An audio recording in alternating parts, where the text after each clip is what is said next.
ریکفتنا کوماری و دموکراتان لدور پروژه ریوبری جو بایدن یا خرجکردنا لسر ژێرخانەیان دەرباسی هەفتەیەکە گرنگ دەبێ. لە باژارê Wanê salvegera binavbûna gemiyeka penaberan ku di encamê de 6 kes miribû tê vejandin. Hejmareke mezina malbatên Kurd li girê spî ji malên xwereviyan e û li kampan dimînin.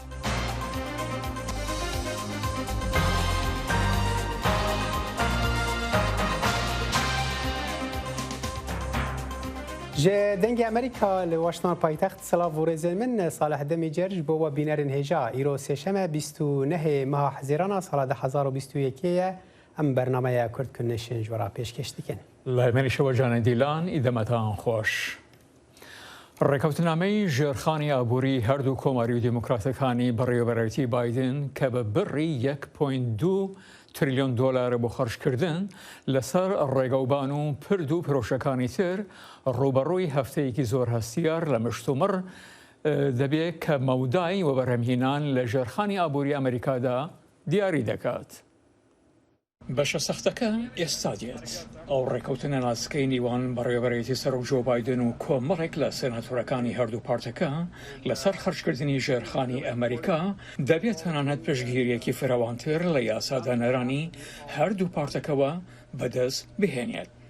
ئەوەی کە هێشتا بە نادیاری دەمێنێتەوە ئەوەیە کە ئایا پلانی سنوورداری هەردوو پارتەکە ئەوەیە کە چی دەکرێت یان ئەگەر پرۆژە یاسایەک بە پشتگیری دیموکراتەکان کە جەمسەرگیری و بە ئارەزوویەکی زۆرترەوە دەتوانیت لە کانگرس پەسەند بکرێ و تێپەڕ بکات.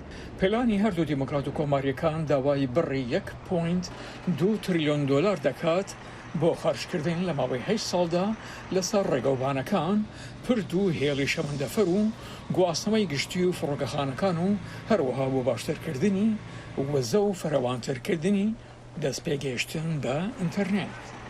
بۆ یارمەتیدان لەدانی پارێ و پرۆژانە پلانەکە پشتی بە یارمەتی بەکارهێنراوەکانی پەتاکە و سەرچاوەکانی تر بەستووە. ڕۆژی شەمە بایدن لە لێدوانێکدا هەڵگەڕایەوە کەوا دیارە پەیوەندی بە پشتگیریەوە هەبێت بۆ پەسەندکردنی پرۆژە یاسایەکی تر لەسەر ئەوەی وەکو کە پێدەوەتری ژێرخانی مرۆیی وەکو چاودێری بە ساڵات شوان پەروەردە و چاودێری مناڵان. ئەو پاکیجە 6 تریلیۆن دۆلاریە زۆرترکردنی باش لەسەر دەوڵەمەتەکان دەگرێتەوە. هەندێک لە ڕێبەرانی دیموکراتەکان دەڵێن ئەوان بە پاکیجی لاوازی هەردوو کۆماری دیموکراتەکان خۆشحاڵ نین. من ناتوانم دەنگ لەسەر بەشێکی بچووک لە پاکێجەکە بدەم کە ژێرخانی ئابووری شەمەندەفەر ئێزگەکە جێڕێڵن و چاکی ناکەن. چاودێری منداڵ لە قەیراندایە و زەینوێ پشتگوێ دەخرێت. بلیۆنلێرەکان پێویست ناکە پارە بدەن. ئەوەیە هەموو ئەو شتانەی دەبێ ئەنجام بدرێت چونکە لە کۆتاییدا یەک ڕێکەوتنە. بۆ سەرکەوتن بەسەر ئاستانگەکاندا لە سێناتی وەکو یەکدابەشکراو پرۆژە یاساکە پێوەستی بە 60 دەنگە. سێناتۆری دیموکراتەکان جۆ مانچن کە بەشێک لە گروپی هەردوو پارتەکە بوو دەڵێت کات هەیە بۆ کارکردن لەسەر پرۆژە یاسای ژێرخانی ئابووری گەورەتر. ئێمە دوو ڕێگەمان هەیە و ئەوەیە کە من لەو بڕواایەدام بەو شێوەیە ڕوودەدات. ئێمە لەسەر ڕێگەیەک کارمان کردو و لەسەر ڕێگای دووەم کار دەکەین. پێویستێکی هەرە زۆر هەیە. سێناتۆر ڕاپۆرتمان کە یەکێک لە کۆمارەکانە و لەسەر ڕێکەوتنەکە کاری کردووە دەڵێت پاکیجی ژێرخانی ئابووری بچووکتر هەڵێکە بۆ ئەوەی کارێک ئەنجام بدرێت. خەڵک چاوەڕی ئێمن کارێک ئەنجام بدەین بە تایبەتی لەسەر ژێرخانی ئابووری بەڵام زۆرتر بەگشتی پێکەوە کار بکەین بۆ چارەسەرکردنی کێشەکانی گەورەتر. کۆشکی سپی و ڕێبەرانی دیموکراتەکان بە هیوان هەردوو پاکیژەکە لە مانگی ژولایدا پەسەند بکریان. د کۆنفرانسا کوالسیۆنا نەونەتەویە دژی داعشێ د ڕۆمایا ئیتالیا وەزیرê derveyê Amerîka Antony Blinken careke din daxwaz ji welatên endam kir ku welatiyên xwe yên Daişê werbigirin û wî behsa pêwîstiya berferehkirina alîkariyên mirovî ji bo Sûriyan kir. Ji bo ronîkirina vê mijarên ha mamosteyê zanîngehê Diktor Ridwan Badînî bi riya Skype ji Rusyayê bimeraye. Dem baş Diktor Ridwan mijara wergirtina her welatekî bo welatiyên xwe yên tevlî Daişê bûyî çi qas girîng e li gor xwendina te? گەلک سپاس باوەڕیان دێ گەلە گرنگە یەک ji کێشێ herî giring êgo anha rêveberiya xweser wek bê tûşî dibe li Rojava ew kêşa wek bêjê hiştin û mana vê kampê ji marekek car mezin bû berê dwara heftê û 6-7 bûn ana ji mara hinekî kêm bûyî lê dîsa jê barekî giran e li ser histê îdara zatî ser îdara xweser ji ber hem ji alî tekalîfa de hem ji alî emnî de hem ji alî wek bêje insanî de gelek erk dikevin histê wan îja wek bê cîvcîkirina erkê xwe di van hel û mercê gelekî zehmet de wekum zanin yani Rojava bi giştî tenê rêyek wê heyî bi danûstandinê bi dinya dervere ew ji riya başûr e û ew ji îsta halê hazir car heyî têgirtin car heyî vedibe yani bi kêmanî eva metirsiyeke gelek mezin e îja heftina Blinken ke got pêwîst xwediyê wan kesana ew ê duê kampê dene xwedî wan derkevin û hawelatiyê xwe bibin cem xwe eva tiştekî yekcar giring e di vê qonaxa îro de û bi kêmanî wek bêjî hinekî barê wan siz dibe sivik dibe. باشه دکتۆر te behsa deriyan kir Blinken behsa deriyên alîkariyan kir û got pêwîst e ku alîkariyên mirovahî berfirehtir bibin ji bo Sûriyê yanî divê derbarê de em dizanin Rûsya jî hinekî dijberiya xwe divê derbarê de nîşan dide giringiya axaftina Blinken divê derbarê de çawa bû û Rûsya bersiva wê çi ye li gor xwendina te باوەڕیان بدێ yani Rûsya ne em bêjin awakî pêştir danûstandinê wan bi Kurdar hebûn gelek jara nûnerê îdara zatî îdara xweser wek bêjî pêşwazî li wan kirin li Moskow danûstandinê wan hîn jî heye heta niha jî mekteba wan heye li Moskow yani eva han jî Türk zane hemû kes zane danûstandinek hinekî wek bêjê lawazê lê heye باوەڕیان بدێ tiştê got îro dibe sebebê ne Rûsyayê kêmek bijî sebebê em in yani ana danûstandinê Kurda heger bûî hayê bin kesekî dê wek bêjê gunehbar niye em bixwe her tiştê got ême kêm û lek tewam e gerek em bi xweş xwe bipirsin yani gelek jara em li vê deke mesela heger berpirsê wan bê em dibînin heger roşenbîrê wan bê heger dezgehê wanî akademî bin danûstandinê me bar hey car cara mesela van tiştana behs dikin bêguman ji alî ji derve dimerit bîne gunehê wan gelek mezin e rast e wan heta hat tiştekî mezin di qonaqekê wek bêjî konkrêt de ji bo Kurdan nekirine ne katê Barzanî nemirdê ne katê wexta Cemhuriya Kurdistan bibûre Diktor Ridwan nayê min ez behsa dergehên sînoriyên bi Sûriyê bi giştî ra û yanî axaftina Blinken ku divê ew dergeh bên vekirin ji bo alîkariyên netewên yekgirtî bigihîn Sûriyan û Rûsya red dike vê derbarê de Rûsya dixwaze biriya rejîmê alîkarî herin pirsa me divê derbarê de bû rast yani kesek vê awakî em bêjin normal tebîî nabîne lê Rûsya hemû kertê xwe îro danî li ser wek bêjê pêgiriya bi ser nîzam mana wan li gel nîzam hemû wek bêjê li herêmê kesekî wan dîtirtine rast eva tiştekî nemeqbûl e ji alî Merdê ji alî Kurda de ji alî zorbey zorê em bêjin çavderê siyasî vê dibînin tiştekî xelat xerab lê di aynê wextê jî de yani gaveke tenê kês amade dibin gava problem peyda dibin ême em dînin bîra xwe gerekê ême çi enekese çi rêveberiya xweser li wê derecê mesela Rûsya feramoş nekin bê wek bêjê piştguh nexin gerek danûstandinek hîn xurtir hebe gerek kêmanî peywendiyên zindî rastixwe mübaşer hebin li gel wan heta ku karibin wek bêjî kêşa xwe wan bidin qebûlkirin naskirin û pejirandin we illa em li malê xwe em bêjin wellahî Rûsya tişkî ji me nake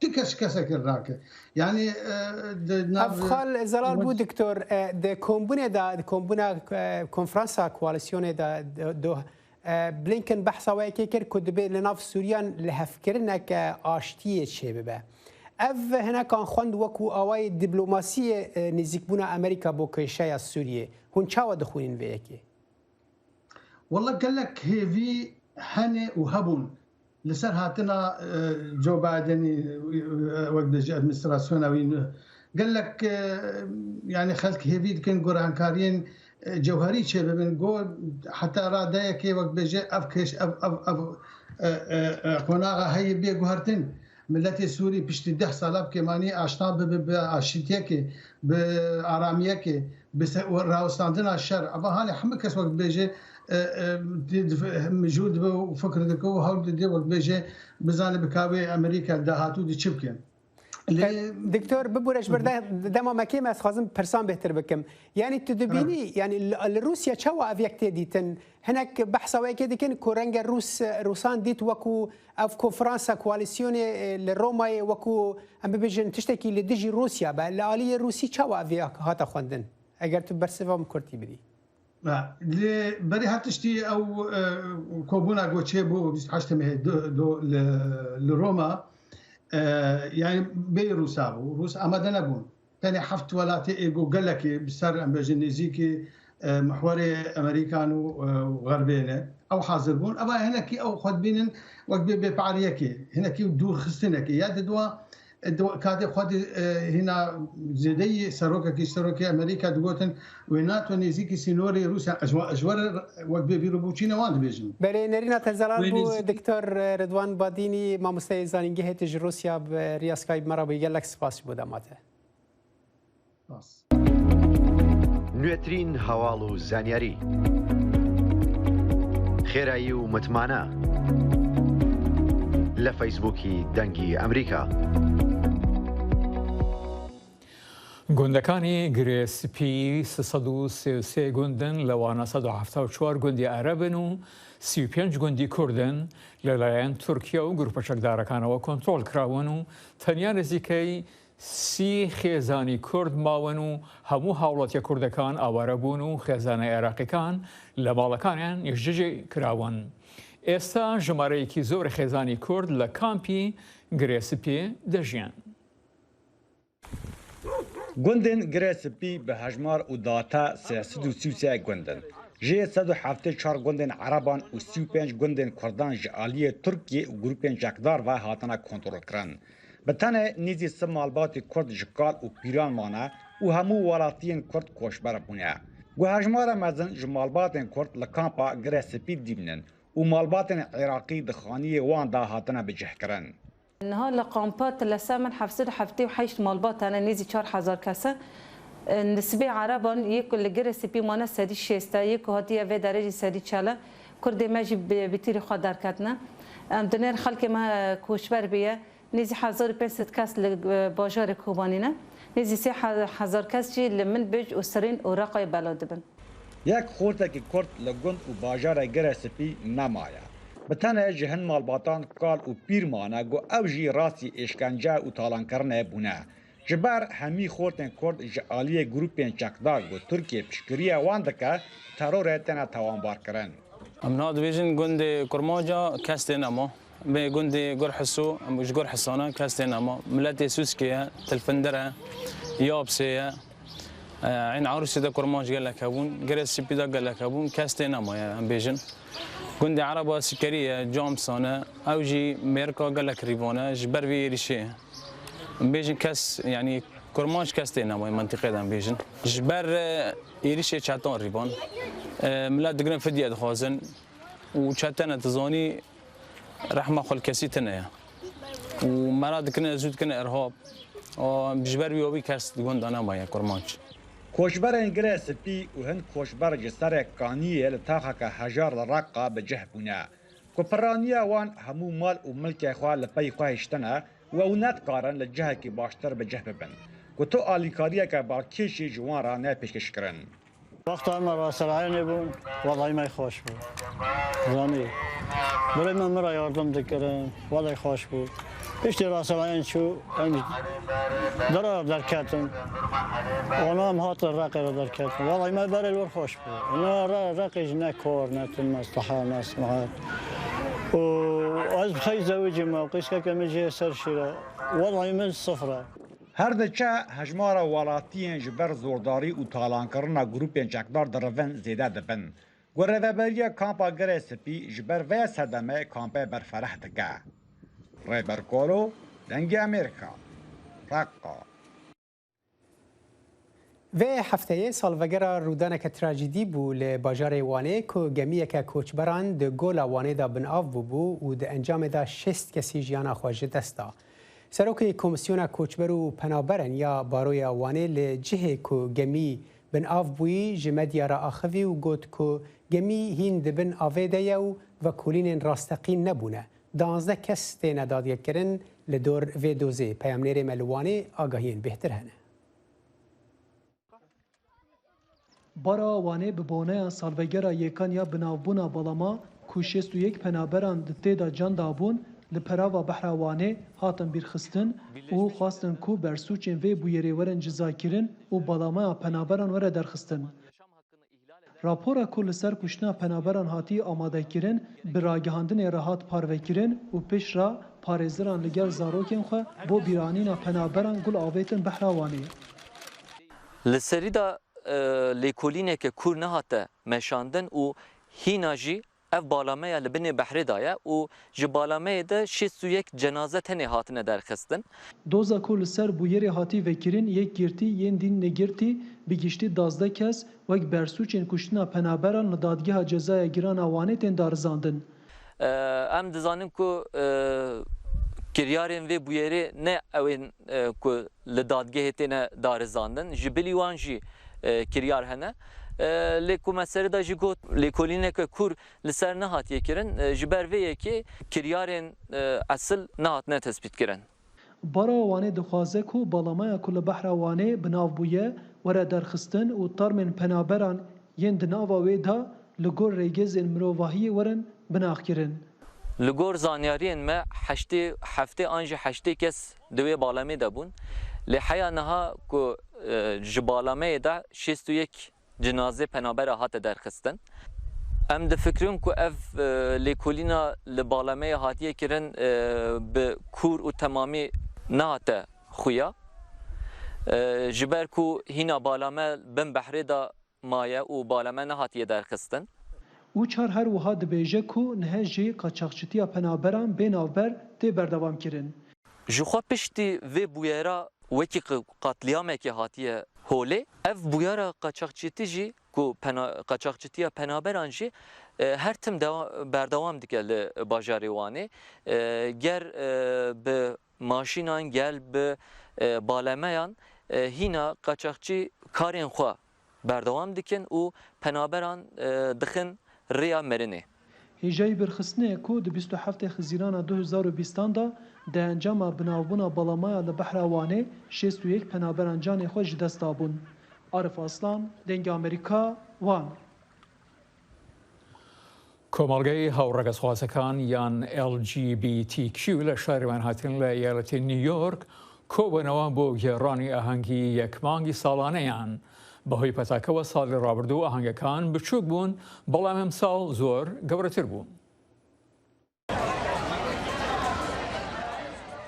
Li bajarê Newyorkê hezaran hevregez di çarçoveya hefteya meşa şerefê ya cîhanî da ku wek Pride Month tê zanîn li taxa Manhattanê merasîmeke meşê li dar xist.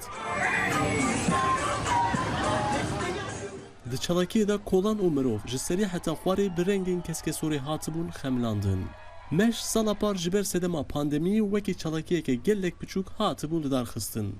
Lê îsal bi kêmbûna pandemiyê bi awayekî mezintir hatiye li dar xistin. Rojekî bêhempaye, hewa hinekî germ e lê heke em bikarbin werin cemhev û roja hevregezan pîroz bikin ev yek nexeme. Ji ber sedema pandemiyê sala borî bi dijwarî derbas bû. Lê dîsa jî civaka me di nav têkiliyê de bû. Em îro careke din ji bo pîrozbahiyê hatin gelhev. Madeline Keçî got ku îro hewa germ e lê ew dîsa jî demên xweş derbas dikin. Ez ji bo kesên li vir û ji bo kesên ku hez dikin vê rojê pîroz bikin gelek kêfxweşim û qet girîng nîne ka hûn kîne divê bi xwe re baş bin û li kêfa xwe binêrin. Rachel Nichols jî bi hewalên xwe re hatiye meşê û balkişan ser hezkirinê û piştgiriyê. Ez xwe gelek baş hes dikim. Em hezkirinê pîrozbahiyê û piştgiriyê pir hez dikin. John Fisher jî behsa keleceniya xwe kir û berdewamî jî li ser giringiya xwebûyînê kir. Ez gelek kelecanî me. Îro hûn dikarin derkevin derve û dikarin bibin xwe bixwe. تشتێکی هێسان و ڕەحەتە دەبێ بێدا ڕێزاندن هون بکاربن ببن خوا ئەم وەک جڤاکە LGBT هەر کەسی قبول دکەن دەبێ هەر کەس ژیمە قبول بکە لێ نەتەنێ ji bo civakame wekû mafê mirovatiyê. Sinan Tunçdemir, dengê Amerîka, New York. Pandemiya vîrusa koronayê bi milyonan penaberên Sûriyên ku li Tirkiyê dijîn rastî perîşaniyeke tund kirin ew gelek ji wan ketine bin qerzên mezin li gor ajansên alakariyê. Tirkiya mêhvandariya nêzîkî 4 milyon penaberan dike ku piraniya wan Sûrîne ji şerê li welatê wan heyî reviyane. Bi şêwekê qanûnî rê bi piraniya wan nahête dan ku bi fermî kar bikin. Li şûna wê neçarin di ciyên nefermî de kar dikin yên weke karê avahiyan, çandinê û xizmetkariyan da. Dema ku pandemiya vîrusa korona hatî, ji ber tedbîr û rênmayên girtinê li Tirkiyê dem û dest piraniya van karan rawistiyan. û wekî encam jiyanên xelkî sinûrdar bûn. Bo bi destxistina dahatekî û paş dana pêdiviyên bingehîn yên jiyanê wekî av, bîma saxlemiyê û kehrebê û ji ber vê yekê metirsiya ketina di nava zehmetiyên dijwartir zêde bû. Êca çêdîndarî be, ev jî yek ji encamên dîtinên me yên serekî ku derencamên wê bûn. Li gor lêkolîna ku heyva sora Tirkî û Federasyona Yekêtiya Komalayên Navnetewiya Xaça Sor û heyva sor encam dayî, derketiye ku deynên penaberan li sala borî 5 sedê zêde bûne. Şêwe û miqdara xwarina xelkî di xwar kêmtirê lê hat. Ji ber ku ew di dest wan da ye. Xizmetkariyên wan direng diketin û êdî diketin di tengasiyê de bo danakiriya xaniyên xwe. Komîta Xaça Soriya Navnetewî alîkariya diraviya penaberan li Tirkiya dike. Ji pereyên ku Yekêtiya Ewropa dide. Ku beşeke ji rêkeftina di navbera Bruksel û Enqerê da li sala 2016 ji bo rawestandina hatina pêlên penaberan bo Ewropa. Ew pereyê tora ewlekariya civakiya di rewşên awarte da dihêdan ku nêzîkî $18 di mehê da ji bo her yekî ji endamên malbatên penaberan. Daxifnaxweya roja înê da Seroka Komisyona Yekêtiya Ewropa soza şandina parekî zêdetir da. Plan dikin ji bo terxankirina 3 milyar euroyên zêde ji bo piştevaniya penaberên li Tirkiye heta sala 2024. Penaberên li Tirkiye dikarin vaksîna vîrusa korona werbigirin. Bihêviye ku vê mehê rênmayên vîrusa korona li Tirkiye siz dibin, da ku vekirin bibe delîvek ji bo penaberan ku bikarin pitir diravî bi dest bixin.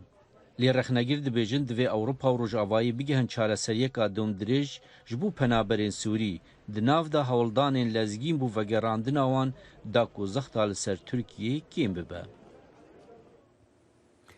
Ezmanger çalakiyan li dervê îstgeha valahiya navnetewî dikin û aliyê gerdûniyê Bakur roja xwe ya herî dirêj di salê de dibîne.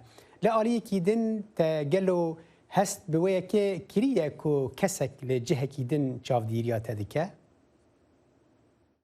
نیوەی باکووری گۆی زەوی درێژترین ڕۆژی ساڵی بەخۆیەوە بینی لاربوونەوەی خۆر لە هاویندا دیاردەیەکە ڕوودەدات نەک لەبەر دووری زەوی لە ڕۆژەوە بەڵکو بەهۆی لاربوونەوەی زەوی بەلای ڕۆژدا. ئالێکس یانگ لە ئاژانسی ناسا دەڵێت زانایانی بواری خۆر پێشوازی لەم لاربوونەوەی ساڵانە دەکەن.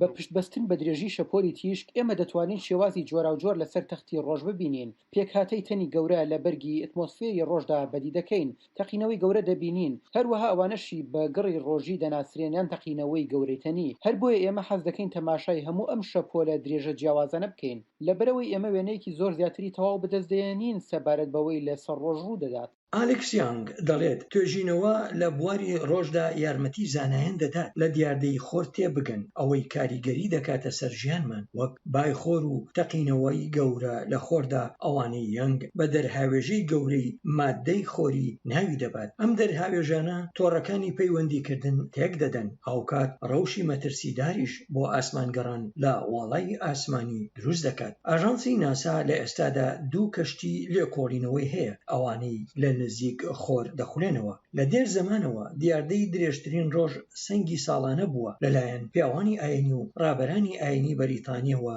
چاودێری دەکرێت ئایا تۆ هەرگیز ئەو هەستت لا دروست بووە کە تۆ چاودێری دەکرێت بۆ هەموو گەشتەکان لە زەویەوە کە بۆ واڵای ئاسمان فریون و ئەو ژمارە بێشومارەی تێلسکۆپانەی لەسەر هەسارەکەمان هەن ڕویان لە ئاسمان کردووە لەو بارەیەوە زانایان دەڵێن ئەگەرێکی گەورە هەیە کە تەلسکۆپەکانی جیهانەکانی دیکە ئەوانیش ڕویان لە ئێمە کردبێت لیسا کالتنگەر لە ئازانکۆی کۆرنەل دەڵێت کارێکی کەم دەتوانین ئێمە ئەنجام بدەین بۆ گۆڕینی شێوازەکانی تایبەتمەندی خۆمان لەبەرەوەی ئۆکسجین لە ئەتمۆسفیردا هەیە هەر بۆیە لە ڕاستیدا خۆشاردنەوە بژاردەیەک نییە جاگەر ئاماژەیەک بنێرن یاننا ڕوون دەبێتەوە کە ژیان لەسەرم هەسارەیە هەیە ئەگەر ئەوان هەمان ئەو زانستەی ئێمەیان هەبێت ئایوانە من دووبارە وای دادەنێم کە ئەگەر تۆ نیگەرانیت سەبارەت بەوەی کەسێک دێت و تۆ دەخوات ئەوا تۆ لە دڵاڕاوکەی هەبوونی شارستانیەکی تەکنۆلۆژی پێشکەوتوو دایت کە بتوانێت ئەو مەودایە ببڕێت زانایانی ئاسمانی بەم دوایانە ئەستێرەیان لەنێو کۆمەڵەی ئەستێرەی زەویدا دۆزیوەتەوە ئەگەر کەسێک بە دوای زانیاری لەسەر زەویدا بگەڕێت دەتوانێت بەدەستی بێنێت بۆ ئەنجامدانی ئەم کارش ئەوان تەکنیکی ئەندازیاری پێچەوانە بەکاردێنن بۆ تەماشاکردنی ئەستێرەکان لە بری ئەوەی تەماشای هەسارەی خۆمان بکەن ئاسمان ناسان پتر لە 1915 هەساریان لە ناوچەکەمان هەژمار کرد هەروەها بە شیانی سەدان هەسارەی هاوشێوەی زەویش لە دەوریان لێیانەوە دیمەنی بینینی بێگرفتی زەویان هەیە هاوکاتی ئەوەی ستیڤن هۆکینگی کۆچکردو ئاگاهیدا لەبارەی پەیوەندیکردنی بە کەسانی بە مرۆڤ ئاسمانیەکاندا ناسێنێت کە ڕەنگە زیانمان پێ بگەێنن هاوکات لیسا کالتنگەر دەڵێت ئەو لەو بارەیەوە هیچ نیگەران نییە بەڕاشکاوانە دەڵم کاتێک تەماشای ئاسمان دەکەم کارەکە کەمێک دۆستانەتر دیارە چونکە لەوە دەچێت کەسێک دەستت بۆ ڕادەوەشێنێت بەڵام هێشتا ئێمە ئەوە نازانین ئەو ئەرکەی هەفتەی ڕابردوو دەستی پێکرد لە دەرەوەی دەستگەی نێودەوڵەتی ئاسمانی بۆ ئاسمانگەری ئاژانسی ناسا شین کیمبرۆ ئاسمانگەر تۆماس پیسکەی لە ئاژانسی وڵای ئاسمانی ئەوروپایی هەردووکیان ڕۆڵی خۆیان دووبارە کردەوە وەک ئەندازیارانی کارەبایی کاتێک لە بەستن و کردنەوەی پانێڵێکی نۆژەنکراوەی خۆریان ڕۆژی چوارشەممە تەواو کرد پێشبینی دەکرێت نۆژەنکردنەوەکە توانای بەرهەمی وەزگەکە بەهێز بکات بەر لە چەند سەردانێک بۆی لەم ساڵدا لەلایەن خەڵکان و هەروەها تاقمەکانی فیلم سازان. بله بینر هجا به وی راپورته کرد کنکشن ایرا بداویتم به هیوینه تشتیم پیشکشگیری بدلی وبن بو زانیاری و مندکارن ماده برنامه و برنامه به تواهی لسرمال پرا دنگ امریکا بشوپینن تا جرابه هر شاد و بختور بن. بمینه خوش.